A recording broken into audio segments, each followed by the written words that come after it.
आकाशवाणी भोपाल से प्रस्तुत हैं प्रादेशिक समाचार।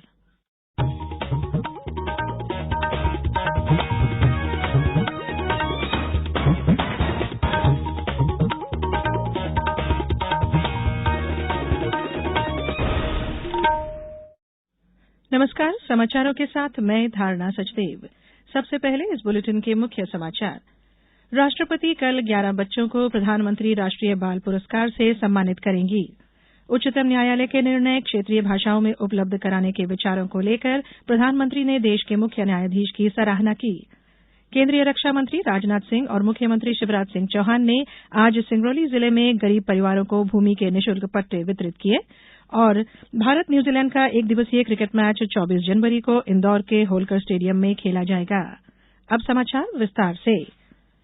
राष्ट्रपति द्रौपदी मुर्मू कल नई दिल्ली में 11 बच्चों को प्रधानमंत्री राष्ट्रीय बाल पुरस्कार से सम्मानित करेंगी। प्रधानमंत्री नरेंद्र मोदी 24 जनवरी मंगलवार को प्रधानमंत्री राष्ट्रीय बाल पुरस्कार विजेताओं से संवाद करेंगे। यह पुरस्कार 5 वर्ष से 18 वर्ष की आयु के बच्चों को विभिन्न 6 श्रेणी में उत्कृष्ट प्रदर्शन के लिए दिया जाता है। यह श्रेणियां हैं कला और संस्कृति, बहादुरी, नवाचार, शैक्षिक, सामाजिक सेवा और खेल। प्रत्येक विजेता को 1 पदक, 1 लाख रुपए की नकद राशि और 1 प्रमाण पत्र दिया जाएगा। प्रधानमंत्री नरेंद्र मोदी 29 जनवरी को सुबह 11 बजे आकाशवाणी पर मन की बात कार्यक्रम में देश विदेश के लोगों के साथ अपने विचार साझा करेंगे। ये मासिक रेडियो कार्यक्रम की 97वीं कड़ी होगी। प्रधानमंत्री ने इस कार्यक्रम में संबोधित किए जाने वाले विषयों पर लोगों से उनके विचार साझा करने को कहा है। नमो ऐप या माई जीओवी ओपन फोरम में लोग अपने सुझाव साझा कर सकते हैं। वे टोल फ्री नंबर 1800-11-7800 के जरिए भी प्रधानमंत्री के लिए अपना संदेश हिंदी या अंग्रेजी में रिकॉर्ड कर सकते हैं। फोन लाइनें 27 जनवरी तक खुली रहेंगी। लोग 1922 पर मिस्ड कॉल भी दे सकते हैं और एसएमएस में प्राप्त लिंक के जरिए सीधे प्रधानमंत्री को अपने सुझाव भी भेज सकते हैं। प्रधानमंत्री नरेंद्र मोदी आगामी 27 जनवरी को दिल्ली के तालकटोरा स्टेडियम में विद्यार्थियों के साथ संवाद करेंगे। परीक्षा पर चर्चा 2023 कार्यक्रम में देश भर के कक्षा 9वीं से 12वीं तक के स्कूली छात्र, शिक्षक और अभिभावक इसमें शामिल होंगे। प्रदेश में भी इस कार्यक्रम के प्रसारण के लिए तैयारियां की जा रही हैं। जबलपुर के विद्यार्थियों को सीधा प्रसारण दिखाने के लिए बड़ी स्क्रीन और टीवी लगाने की व्यवस्था की गई है। इस संबंध में जिला शिक्षा अधिकारी घनश्याम सोनी ने बताया कि परीक्षा पर चर्चा कार्यक्रम को लेकर अभी से आयोजन हो रहे हैं। स्कूली स्तर पर पेंटिंग स्पर्धाएं आयोजित की जा रही हैं। परीक्षा पे चर्चा कार्यक्रम में प्रधानमंत्री परीक्षा से उत्पन्न होने वाले तनाव पर छात्रों से चर्चा कर उसे दूर करते हैं। प्रधानमंत्री नरेंद्र मोदी ने उच्चतम न्यायालय के निर्णय क्षेत्रीय भाषाओं में उपलब्ध कराने के लिए देश के प्रधान न्यायाधीश न्यायमूर्ति डीवाई चंद्रचूड़ के विचारों की सराहना की है।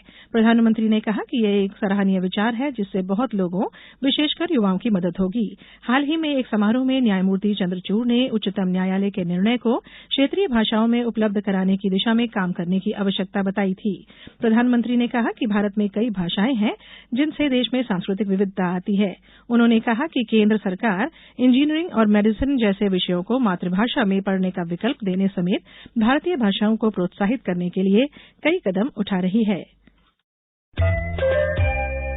ये समाचार आप आकाशवाणी भोपाल से सुन रहे हैं। हमारे समाचारों को अब आप कभी भी और कहीं भी अपनी सुविधा के अनुसार सुन सकते हैं। ये समाचार बुलेटिन YouTube, Twitter और Facebook पर AIR न्यूज भोपाल पेज पर सुने जा सकते हैं। इसके अलावा आप हमारी वेबसाइट newsonair.com पर या AIR न्यूज ऐप पर भी समाचार सुन सकते हैं।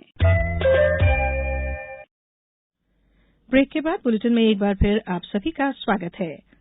केंद्रीय रक्षा मंत्री राजनाथ सिंह और मुख्यमंत्री शिवराज सिंह चौहान ने सिंगरौली जिले के ग्राम गढ़हरा में मुख्यमंत्री आवास भू अधिकार योजना के तहत 57 गरीब परिवारों को भूमि के निःशुल्क पट्टे वितरित किए। उन्होंने हितग्राहियों से भेंट कर उनसे संवाद भी किया। केंद्रीय रक्षा मंत्री श्री सिंह ने इस कार्य के लिए मुख्यमंत्री और राज्य सरकार को बधाई देते हुए कहा कि गरीब का कल्याण हमारा मंत्र है और हमारी प्रेरणा भी है। मध्य प्रदेश में मुख्यमंत्री श्री चौहान इसी मूल मंत्र से कार्य कर रहे हैं। इस अवसर पर मुख्यमंत्री श्री चौहान ने कहा कि आज इस योजना के हितग्राहियों के चेहरे में प्रसन्नता के भाव देखकर मुझे खुशी है। मुख्यमंत्री ने कहा कि रहने के लिए जमीन के टुकड़े पर प्रत्येक व्यक्ति का अधिकार है। प्रदेश के प्रत्येक गरीब परिवार को आवासीय पट्टे दिए जाएंगे। साथ ही मुख्यमंत्री किसान कल्याण योजना के अंतर्गत रीवा मंडल के 6,78,000 हितधारकों के खातों में 135 करोड़ रुपए जमा किए गए। वहीं रक्षा मंत्री और मुख्यमंत्री ने 248 करोड़ रुपए की लागत से बनने वाले राजकीय मेडिकल कॉलेज भवन और 60 करोड़ रुपए की लागत से बनने वाले खनन प्रौद्योगिकी संस्थान की आधारशिला भी रखी। इंदौर के होलकर स्टेडियम में 24 जनवरी को भारत न्यूजीलैंड का एक दिवसीय क्रिकेट मैच खेला जाएगा। दोनों टीमें आज दोपहर इंदौर पहुंची। इंदौर के लोगों में अभी से ही मैच को लेकर खासा उत्साह देखा जा रहा है। खिलाड़ियों को देखने के लिए उनके फैंस बड़ी संख्या में होटल के बाहर जमा हो गए। होटल के बाहर पुलिस फोर्स तैनात किया गया है। इस मैच को देखने जाने के दौरान गुटखा, पाउच, सिक्के, हाथ का कड़ा, डंडा और अन्य चीजें ले जाना प्रतिबंधित है। प्रदेश में खेलो इंडिया यूथ गेम्स का आयोजन 30 जनवरी से 11 जनवरी तक किया जाएगा। इसका आयोजन प्रदेश के भोपाल, इंदौर, उज्जैन, ग्वालियर, जबलपुर, बालाघाट, मंडला और खरगोन में होगा। खेल और युवा कल्याण विभाग के संचालक ने बताया कि खेलो इंडिया यूथ गेम्स की टॉर्च भोपाल से शुरू होकर एक जिले से होते हुए अगले जिले के लिए प्रस्थान करेगी, जिसका समापन भोपाल में होगा। टॉर्च रिले कार्यक्रम का शुभारंभ खेलो इंडिया की एंथम हुक स्टेप टॉर्च गीत से होगा। समाज के सभी वर्गों के नागरिक और दिव्यांग इसमें शामिल हो सकेंगे। ओडिशा में पुरुषों की हॉकी विश्व कप प्रतियोगिता में आज भुवनेश्वर के कलिंग स्टेडियम में क्वार्टर फाइनल के लिए भारत का मुकाबला न्यूजीलैंड से हो रहा है। क्वार्टर फाइनल में प्रवेश के लिए पिछले मैच में भारत को वेल्स पर 8 गोल से जीत दर्ज करनी थी, लेकिन भारतीय टीम केवल 4-2 से जीत दर्ज कर सकी।